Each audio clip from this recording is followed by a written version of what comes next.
நற்பவி கல்வி சேனல்ல நம்ம இன்னைக்கு பார்க்க போறது 11ஆம் வகுப்பு இயல் 1 மொழி முதல் இறுதி எழுத்துக்கள் இலக்கணம் படிக்க போறோம். சொற்கள் எழுத்தொலிகளால் ஆனது. நாம் ஒலிப்பதற்கு இனிமையா எளிமையா இருக்கணும் அப்படின்னா அதுக்கு சொற்களின் முதலிலும் இறுதியிலும் ஒலிக்கும் எழுத்தொலிகள் காரணமாக தான் அமையுது. சொற்களின் புணர்ச்சியில முதற் சொல்லின் இறுதி எழுத்தும் வரும் சொல்லின் முதலெழுத்தும் சந்திக்குது. அந்த மாதிரி சந்திக்கும் இடத்துல வரும் எழுத்துக்கள் எது எதுன்னு நம்ம தெரிஞ்சுக்கணும். எடுத்துக்காட்டு: காவிரி, டமாரம், ரெக்கை, பாவை, ராக்கி, கோதை, டப்பா போன்ற சொற்கள்ல தமிழ் சொற்கள் எது அப்படின்னு உங்களால அறிய முடியுதா? இதுல காவிரி, பாவை, கோதை ஆகிய சொற்கள் தான் தமிழ் மொழி சொற்களா உள்ளது. டமாரம், ரெக்கை, ராக்கி, டப்பா இதெல்லாம் பிறமொழி சொற்களா இருக்கு. எனவே சொற்களில் தமிழ் மொழிக்கு உரியவை, பிறமொழிக்கு உரியவை எது எதுன்னு அறிந்து பயன்படுத்தணும்.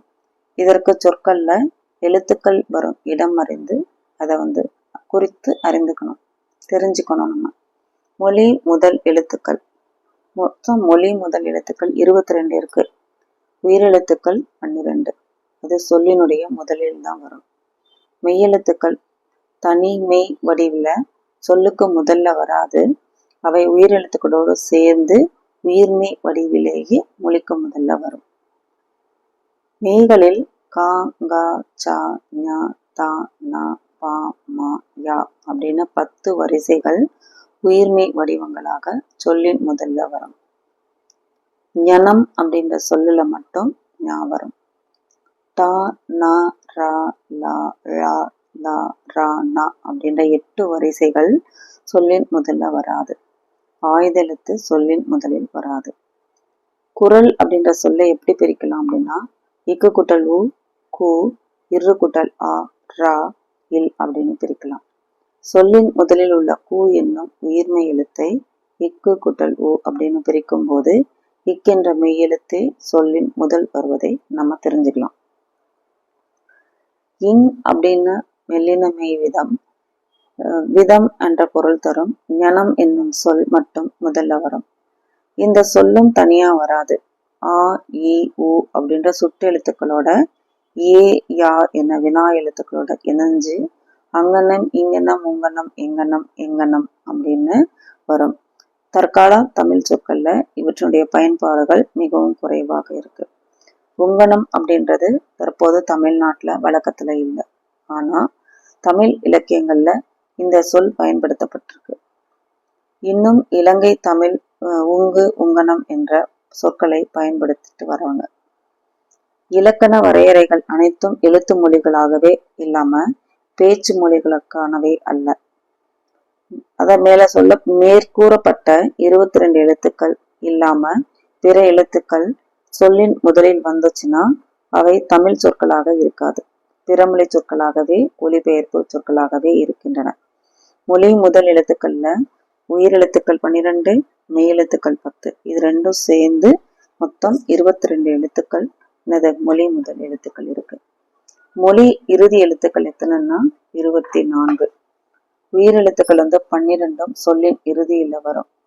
மெய்யெழுத்துக்கள் இஞ்சு, இன்னு, இந்து, இம்மு, இன்னு, இ, இர், இல், இவ், இல், இன் என்னும் 11 எழுத்துக்களும் சொல்லின் இறுதியில வரும்.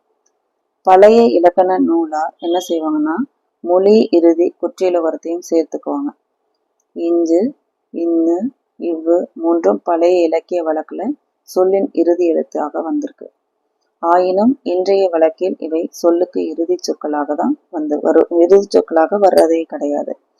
கா, ச, ட, த, ப, ர அப்படின்ற வல்லின மெய் 6ம் இங்கென்னும் மெல்லின மெய் ஒன்றும் சொல்லின் இறுதியில வராது. மொழி இறுதி எழுத்துக்கள் எத்தனை அப்படின்னா உயிரெழுத்துக்கள் 12, மெய்யெழுத்துக்கள் 11, குற்றியலுகரம் 1, மொத்தம் 24 எழுத்துக்கள். புணர்ச்சி: நாம் பேசுற போது சில சொற்களை ஒன்றன் பின் ஒன்றாக அடுக்கி ஒரு சொல்லு போலவே பேசுறோம். எழுதும் போது அவ்வாறே எழுதுறோம். தமிழரசி, நாட்டுப்பண் ஆகிய இந்த சொற்கள்ல ஒரு சொல் வடிவம் இருக்கு. ஆயினும் அவை இரண்டு சொற்களின் சேர்க்கையாக தான் இருக்கு. தமிழ் கூட்டல் அரசி, தமிழரசி. நாடு கூட்டல் பண், நாட்டுப்பண். இதுல முதல்ல நிற்கக்கூடிய சொல்லை நிலைமொழினும் அதோட வேறு சேரும் சொல்ல வருமொழினும் அழைக்கிறாங்க. இவ்வாறு நிலைமொழியும் வருமொழியும் இணைவதை தான் நம்ம என்னன்னு சொல்லணும், புணர்ச்சின்னு சொல்றோம். நிலைமொழியினுடைய இறுதி எழுத்தும் வருமொழியின் முதல் எழுத்தும் புணர்ச்சிக்கு உரிய எழுத்துக்களாகும். உயிரீறு, மெய்யீறு. நிலைமொழியின் இறுதி எழுத்து உயிர்மெய்யாக இருந்துச்சுன்னா இருந்தாலும் அதன் இறுதியில் நிற்கும் வடிவம் உயிர் அப்படின்றதுனால அது உயிரீறு அப்படின்னு அழைக்கப்படும்.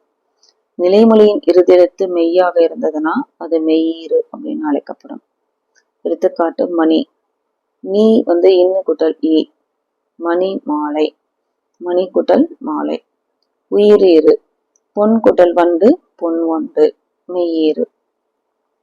உயிர் முதல், மெய் முதல். வருமொழியின் முதல் எழுத்து உயிரெழுத்தா இருந்துச்சுன்னா அது உயிர் முதல் அப்படின்னு அழைக்கப்படும். வருமொழியின் முதல் எழுத்து உயிர் மெய்யாக இருந்துச்சுன்னா அது முதலில் நிற்கும் வடிவம் மெய்ன்றதுனால மெய் முதல் அப்படின்னு அழைக்கப்படும். வாழை கூட்டல் இலை, வாழை இலை, அது உயிர் முதல். தமிழ் கூட்டல் நிலம், தமிழ் நிலம். இதுல நீ இன்னு கூட்டல் ஈன்னு பிரிக்கிறோம், மெய் முதல். அடுத்தது எழுத்துக்களின் அடிப்படை புணர்ச்சி. சொற்புணர்ச்சியில நிலைமொழி இறுதி எழுத்தாகவும் வருமொழி முதல் எழுத்தாகவும் எழுத்துக்கள் சந்திக்கும் முறையைதான் 4 விதமா பிரிக்கலாம். ஈற்றெழுத்து முதல் எழுத்து, அதுக்கான எடுத்துக்காட்டு சந்திப்பு. உயிரும் உயிரும் சேர்ந்ததுன்னா மலை கூட்டல் அருவி. அந்த லைன் இருக்கு இல்லையா, ஐ அதுல இல்லு கூட்டல் லைன் வந்திருக்கு, இதுல ஆ வந்திருக்கு. இப்போ ஐயும் ஆவும் வந்திருக்கு. ஐ உயிர், ஆவும் உயிர். மெய் கூட்டல் உயிர், தமிழ் அன்னை. இல் மெய் எழுத்து, ஆ உயிர் எழுத்து. இப்ப இல்லு கூட்டல் ஆ. உயிர் மெய், உயிர் மெய். தென்னை, தென்னை இன்னு கூட்டல் ஐ வருது, ஐ உயிர் எழுத்து. மா இம்மு கூட்டல் ஆ, மா மெய் எழுத்து. அப்போ உயிரும் மெய்யும் வந்திருக்கு. மெய் மெய். தேன் மழை. இன்னு மெய் எழுத்து, மாவும் மெய் எழுத்து. அப்ப இன்னும் இம்மும் சேர்ந்ததுன்னா மெய் மெய். சொற்களின் அடிப்படை புணர்ச்சி. இலக்கண வகையில சொற்கள் 4 வகைப்படும். இடைச்சொல்லுக்கும் உரிச்சொல்லுக்கும் பெயரையும் வினையையும் சார்ந்துதான் வருது. இந்த இரு சொற்களும் நிலைமொழியாகவும் வருமொழியாகவும் வந்தாலும் அவற்றினுடைய புணர்ச்சி எழுத்துக்களின் புணர்ச்சியாகும். புணர்ச்சி அப்படின்னா எழுத்துக்களினுடைய சந்திப்பு, சொற்களின் சந்திப்பாக அமைகிறது. எனவே எழுத்துக்களும் சொற்களும் ஒலிக்கூறுகளாகவும் பொருள் கூறுகளாகவும் சந்திக்கும் நிகழ்வு தான் புணர்ச்சின்னு சொல்றோம். நிலைமொழி பிளஸ் வருமொழி. பெயரும் பெயரும். கனி சாறு. கனி பெயர், சாறு பெயர். பெயரும் வினை. கனி பெயர் தமிழ், கனி வினை படி. வினை வினை. நடந்து வினை, செல் வினை. வினை கூட்டல் பெயர், வினை படித்த, பெயர் நூல், படித்த நூல். குற்றியலுகர ஈறு. சார்பெழுத்துக்கள்ல ஆயுதம் சொல்லின் முதலிலோ இறுதியிலோ வராது. குற்றியலுகரம் நுந்தை அப்படின்றத தவிர குற்றியலுகரம் இக்காலத்தில் சொல்லின் முதல்ல வராது. ஆனாலும் குற்றியலுகரத்தின் 6 வகைகளும் சொல்லின் இறுதியில் வருது. குற்றியலுகர ஈற்றுடன் வரும் நிலைமொழி குற்றியலுகர ஈறு அல்லது குற்றியலுகர நிலைமொழி அப்படின்னு அழைக்கப்படும். வீடு கூட்டல் இல்லை, வீடில்லை, இது நெடில் தொடர் குற்றியலுகரம். முரடு கூட்டல் காலை, முரட்டு காலை, உயிர் தொடர் குற்றியலுகரம். அச்சு கூட்டல் பலகை, அச்சு பலகை, வன் தொடர் குற்றியலுகரம். பஞ்சு கூட்டல் பொதி, பஞ்சு பொதி, மென் தொடர் குற்றியலுகரம். மார்பு கூட்டல் கூடு, மார்பு கூடு, இடைத்தொடர் குற்றியலுகரம். எஃகு கூட்டல் கம்பி, எஃகு கம்பி, ஆயுத தொடர் குற்றியலுகரம். என் சொல்லுக்கு என்ன மரியாதை என தர்க்கம் பேசுவது இருக்கட்டும், எங்கு இருந்தாலும் நம் மொழிக்கு முதலிடம் ஏற்படுத்தி சந்தியுங்கள். இறுதியில் தாய்மொழியை வளப்படுத்தும் தனி வழியை சிந்தியுங்கள் அப்படின்னு நம்ம பாடத்துல கொடுத்திருக்காங்க. நன்றி, வாழ்க வளமுடன். மீண்டும் ஒரு நல்லதொரு பதிவில் சந்திப்போம்.